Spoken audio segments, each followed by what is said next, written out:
배당주 투자, 많은 분들이 관심을 가지고 있지만 동시에 큰 걱정거리가 있습니다. 바로 세금 문제인데요. 5월에 종소세를 내봐야 정신을 차린다거나 세금 때문에 배당 투자 안 한다라는 말을 주변에서 한 번쯤은 들어보셨을 겁니다. 실제로 온라인 커뮤니티나 투자 관련 게시판을 보면 이런 걱정의 목소리가 자주 보이는데요.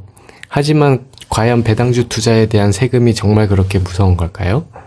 오늘은 배당주 투자와 관련된 세금에 대해서 알아보겠습니다. 세금 때문에 투자 기회를 놓치는 것보다는 세금에 대해 정확하게 이해하고 적절한 투자 전략을 세우는 것이 중요합니다. 종합소득세를 내는 것이 반드시 나쁜 것만은 아닙니다. 오히려 그만큼 소득이 늘었다는 것으로 볼 수 있는데요. 배당주 투자를 고민하시고 계시는 분들 또는 이미 투자하고 계시지만 세금 문제로 고민이신 분들께 도움이 될 만한 정보를 준비했습니다. 요즘은 한국 주식뿐만 아니라 해외 주식에도 투자하신 분들이 많아서 미국 주식 배당주를 가진 분들이 많을 거예요. 한국과 미국의 배당주 세금 제도는 몇 가지 중요한 차이점이 있습니다. 일단 양도소득세 관련해서는 이 영상을 확인해 주시면 감사하겠습니다. 배당소득의 경우는 한국은 국내 주식 투자 발생에 대한 배당소득이 일반적으로 15.4%의 세금이 부과됩니다.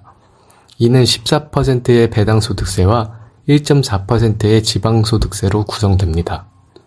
증권사는 배당금을 지급할 때 이 세금을 원천 징수하고 나머지 금액을 투자자의 계좌에 입금합니다.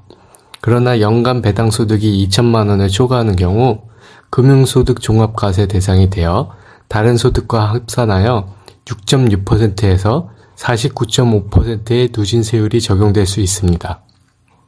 금융소득 종합과세는 이따가 추가로 설명드릴게요. 미국 주식의 배당소득에 대해서는 한국, 미국 조세조약에 따라 다르게 처리됩니다. 한국 거주자가 미국 주식이나 ETF 등 투자하여 받은 배당소득에 대해서는 미국 정부에 15%의 세금을 납부하게 됩니다. 이는 조세 조약에 따른 배당소득 제한세율입니다. 중요한 점은 이미 미국에서 15%의 세금을 납부했기 때문에 한국에서는 추가로 원청 징수하지 않는다는 것입니다. 이는 미국 세율이 한국 배당소득 원천 징수 세율보다 높기 때문입니다.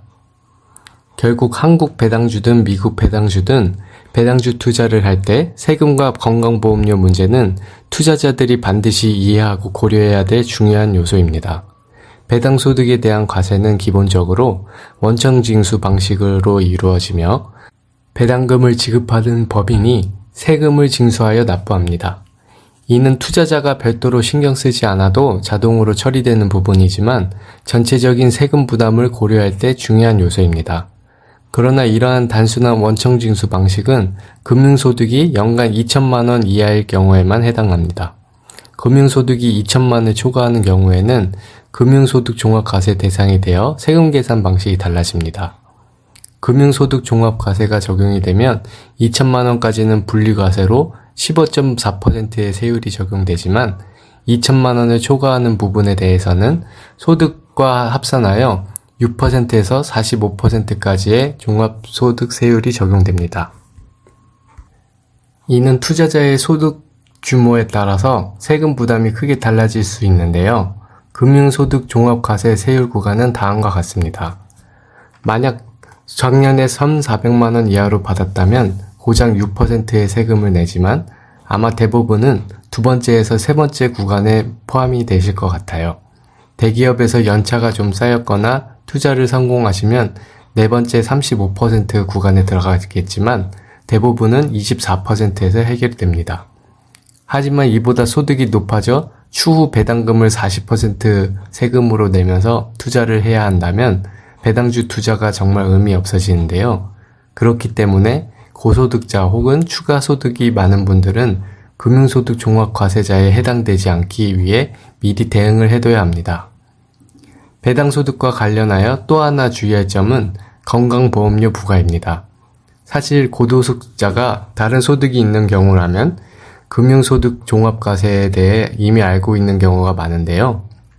의외로 건강보험료는 신경 쓰지 않는 경우가 많습니다. 크게 직장가입자, 지역가입자, 피부양자 이렇게 세 종류가 있는데요. 직장가입자는 연 2천만 원 배당금을 받게 되면 건보료를 추가로 더 내면 되지만 지역가입자의 경우 재산과 소득에 대해 모두 세금을 내야 되다 보니 재산이 많을수록 지역가입자로 전환되는 것을 주의해야 할 것입니다. 그러면 어떻게 하면 절세를 할 수 있을까요? 이런 복잡한 세금 및 건강보험료 체계 속에서 투자자들은 다양한 절세 전략을 활용할 수 있습니다.